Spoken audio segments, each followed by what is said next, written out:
Finally अब रघुपति भाई साहब की औकात सामने आ चुकी है हमारी पुष्पा की, जहां पे पुष्पा ही एक इकलौती ऐसी इंसान थी जो अन्नू की शादी करवाना चाहती थी, वो भी रघुपति के बेटे, वो भी चोमू एक नंबर का बेवकूफ लड़का विपिन के साथ। उसके साथ अब फाइनली टूट चुकी है हमारी अन्नू की शादी। तो एक बहुत बड़ी राहत की सांस हम सभी ऑडियंस और आर्यवर्धन को मिल चुकी है।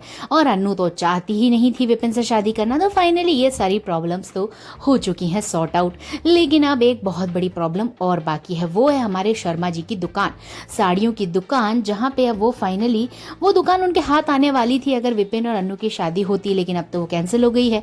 तो बढ़िया अपनी छाती चौड़ी करके वो दुकान का मालिक और रघुपति पहुंचते हैं शर्मा के घर पे उसे ब्लैकमेल करने और कहने कि तुम्हारी दुकान तुम्हारे हाथों से चली गई है। लेकिन दोस्तों वहीं पे धमाकेदार सुपर हिट एंट्री मारता हुआ आर्यवर्धन उन दोनों को गिरफ्तार करवाता है और दुकान खरीद के दुकान की चाबी शर्मा जी के हाथ में दे देता है।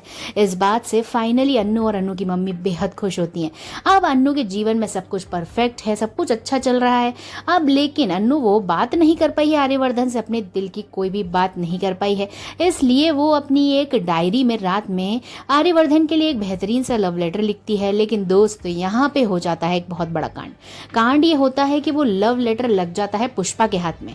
जी हाँ दोस्तों, पुष्पा के हाथ में वो लव लेटर जैसे ही लगता है और वो अन्नू के दिल की हाल देख लेती है उस लव लेटर में कि वो आर्यवर्धन के लिए क्या सोचती है, क्या फील करती है। ये चीज पढ़ते ही धक्का सा लग जाता है हमारी पुष्पा को। पुष्पा हैरान रह जाती है कि आर्यवर्धन सर जो इतनी उम्र के हैं वो उनसे प्यार करती है मेरी बेटी अन्नू। लेकिन आखिरकार ये रिश्ता हो कैसे सकता है? पहली बात तो इतना बड़ा एज गैप, दूसरी बात एक स्टेटस गैप भी बहुत ही ज्यादा बड़ा है। इस बात से पुष्पा घबरा उठती है और अन्नू को डांटने के लिए उसे ऑफिस से तुरंत बुलाती है। अन्नू घबरा जाती है कि कहीं ऐसा तो नहीं कि उसकी माँ ने उसका लव लेटर पढ़ लिया हो, और उसकी जो ये सोच थी वो बिल्कुल सही थी। तो दोस्तों यहाँ पे एक नया तमाशा क्रिएट होने वाला है अब अन्नू के घर पे, लेकिन ये तमाशा बहुत जल्द ही सॉर्ट होगा क्योंकि आर्यवर्धन भी अब नहीं रहने वाला है अन्नू से अपने दिल की बात किए बिना। तो फाइनली होगा इजहार और आप सभी को आएगा मजा। तो एक लाइक जरूर करें, देखते रहिए तुमसे